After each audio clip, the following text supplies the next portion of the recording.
എൻ്റെ കാലത്ത് നേട്ടങ്ങൾ മാത്രമേ ഉണ്ടായിട്ടുള്ളൂ, കോട്ടങ്ങളില്ല. അത് പറയാൻ നട്ടലുണ്ട് സുധാകരൻ. അത് വളരെ ശരിയാണ് സുധാകർജി. നേട്ടങ്ങൾ കാരണം നിൽക്കാൻ വയ്യാതെയാണ് ജിയെ KPCC പ്രസിഡന്റ് സ്ഥാനത്ത് നിന്ന് മാറ്റിയത്. നേട്ടങ്ങൾ കൂടിയിട്ട് ഏതാണ്ട് ഒരു വർഷത്തോളമായി ഇപ്പം പുനഃസംഘടന വരും, പറഞ്ഞ പുനഃസംഘടന എന്നും പറഞ്ഞ് റെഡിയായി ഇരിക്കുകയായിരുന്നു എല്ലാവരും.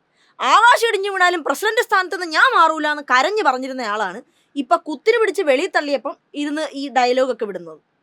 സുധാകർജിയുടെ ഈ ഒരു ആത്മവിശ്വാസവും തള്ളും ഒക്കെ കേൾക്കുമ്പോൾ നിങ്ങൾ വിചാരിക്കും കോൺഗ്രസ്സുകാരൊക്കെ പഴയ പ്രതാപകാലത്തേക്ക് മാറി ഇപ്പം നന്നായി എന്നൊക്കെ.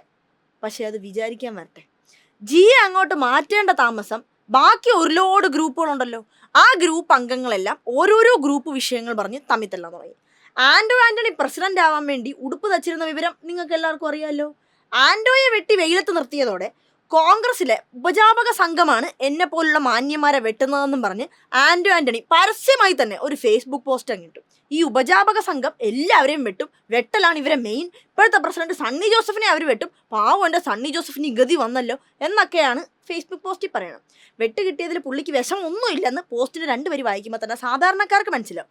കോൺഗ്രസ്സുകാരെ കാര്യം എങ്ങനെയാണെന്ന് നമുക്ക് അറിഞ്ഞുകൂടാ, അവരെ മൂടൊക്കെ വേറെയാണല്ലോ, നമ്മൾ വിചാരിക്കും പോലെ ഒന്നും വിചാരിക്കില്ലല്ലോ.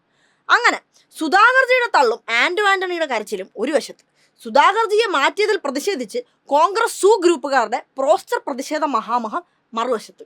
ഒരു പ്രസിഡന്റിനെ മാറ്റിയതുമായി ബന്ധപ്പെട്ട് കോൺഗ്രസിൽ 2 ദിവസമായി നടക്കുന്ന സംഭവ വികാസങ്ങൾ എന്നൊക്കെ പറഞ്ഞാൽ നോളന്റെ പടം മാറി നിൽക്കും. മൾട്ടിവേഴ്സിന്റെയും ബ്ലാക്ക് ഹോളിന്റെയും പടങ്ങൾ എടുക്കാൻ പ്ലാൻ ചെയ്യുന്നവർ ചുരുങ്ങിയത് ഒരു 2 മാസമെങ്കിലും കേരളത്തിലെ കോൺഗ്രസിൽ പ്രവർത്തിക്കണമെന്നാണ് എൻ്റെ ഒരു ഇത്. അവിടെ നിങ്ങൾ സർവൈവ് ചെയ്താൽ നിങ്ങൾക്ക് എന്തിനു സജ്ജമായി എന്നാണ് അതിൻ്റെ അർത്ഥം.